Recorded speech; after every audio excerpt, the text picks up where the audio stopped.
Eventually, I'm going to do a breakdown on how to be monogamous or how not to be cheat, how to be faithful. There's several different factors in it. I think one thing that people get misunderstood is being all the way to one side or all the way to the other, right? Like believing that if they're going to cheat on you, they're going to cheat on you regardless. That's not true. That's not always true. And then some people that she's just never going to cheat or he's just never going to cheat. That's not true either. These things work on a spectrum. Some people, there's some people out there who will cheat on anybody they're with for whatever reason. It doesn't need a reason. That's just who they are. They're naturally polyamorous or they have severe emotional issues or it's usually one of the two.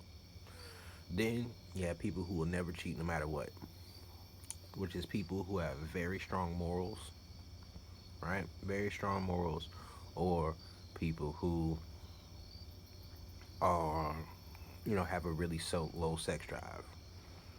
All right, so see, people are really low sex drive, naturally low sex drive, or they have very high morals. But most people are going to be somewhere in between. Most people, their ability to be faithful or not is going to depend on several factors. Most is going to depend on how you treat them, how you view them, and those different things. I'll say this: if you're a person who has a goal of being in a relationship that's monogamous, you need to get to a point with a person where your realized chemistry is stronger than your curiosity. That's a real powerful statement.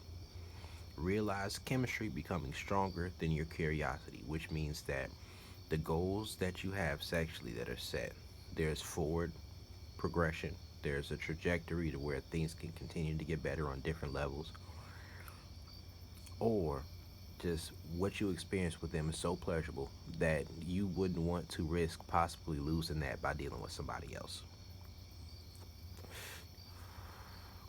And even more powerful than that, wouldn't want to risk getting disappointed by somebody else. Like when you know you got some good ass sex at home. You know you got some good ass sex at home. And this new person, you could sleep with them, you could. The possibilities there. But let's say if something happens along the way, you miss out on the person you got at home. You can't deal with them no more. And then the new person around is not going to be somebody you can sleep with consistently. Now you just missed out being long eyed. That's just being greedy. All right?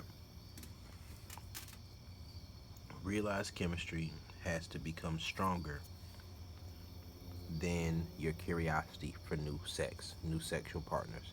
Got to learn how to have variety at home, like a variety of how you do what you want to do. To the point where when you want to get aggressive, you can have that aggressive dominant sex. When you want to get, intimate, you can have that intimate sex. When you want to just get some head or whatever it is, a variety of styles that you like, hands, no hands, all that different stuff. Variety of orgasms you can give a woman. Like, this is the thing. Sometimes curiosity is based off of real experiences that somebody wants to have. Like, sometimes that curiosity is, well, I haven't had this kind of orgasm. So if I deal with this guy, will I get it? If every type of orgasm that woman can think of, you're giving it to her plus some, then if she has decent enough character and she has enough knowledge of game to understand situational awareness and how things progress from one place to another, and she holds herself accountable, it's not going to be that difficult to be faithful to you. Like, I've dealt with women who, ill situations where, of course, people gonna say what they gonna say, but situations where no relationship was on the table at all. We had open conversations. A woman could spend months just fucking with me, then every once in the blue moon she might fuck somebody else, or may just decide, you know what, I'm fucking with you right now. I don't really want to fuck with nobody else. I'm good. And just whenever there's horny, they hit me up.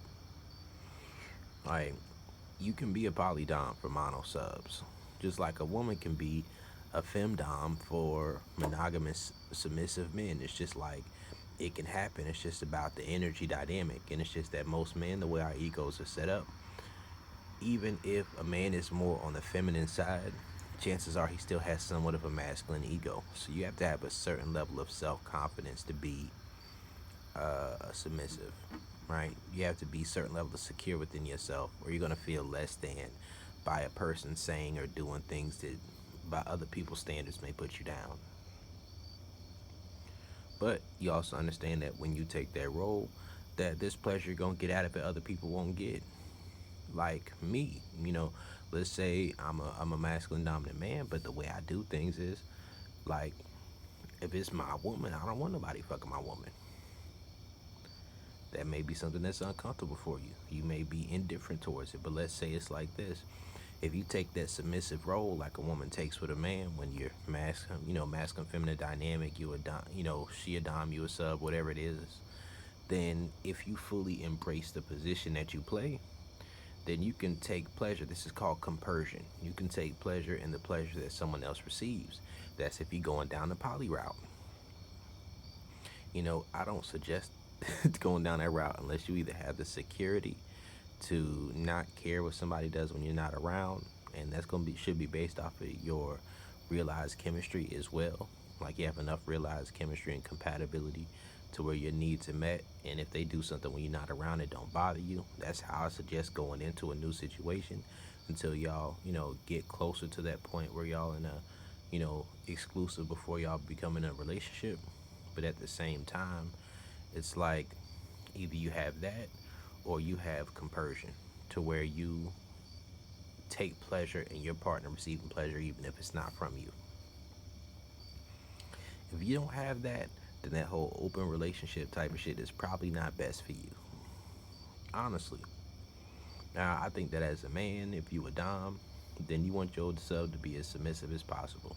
Especially if you a polydom, you want her to be either so uh, pleased with how you interact with each other that she's not concerned with what you do when what you do when she's not around, which is how I suggest both men and women go into a situation, like when you first meet. But also, some situations that leads to compersion. But sometimes compersion can mix and intertwine with sexual fluidity. So when compersion intertwines with sexual fluidity, that's where you get the whole threesome dynamic. That's where a woman is, and that can happen with men or women, depending on who's the dom, who's the sub, different things. Sometimes both people are just open or switch like that. But let's say you're dealing with a woman. She's attracted to the fact that other women are attracted to you. She likes seeing you give them pleasure. She lives vicariously through it. She likes seeing them give you pleasure. She likes seeing you experience pleasure. That's compersion. And then when the sexual fluidity gets mixed into it, she has her own sexual attraction to those women, and then you share the woman together. Then everything is cool, right? The issue is when you don't have that level of security, right? But either way, realized chemistry is important in your relationships. Realized chemistry versus curiosity.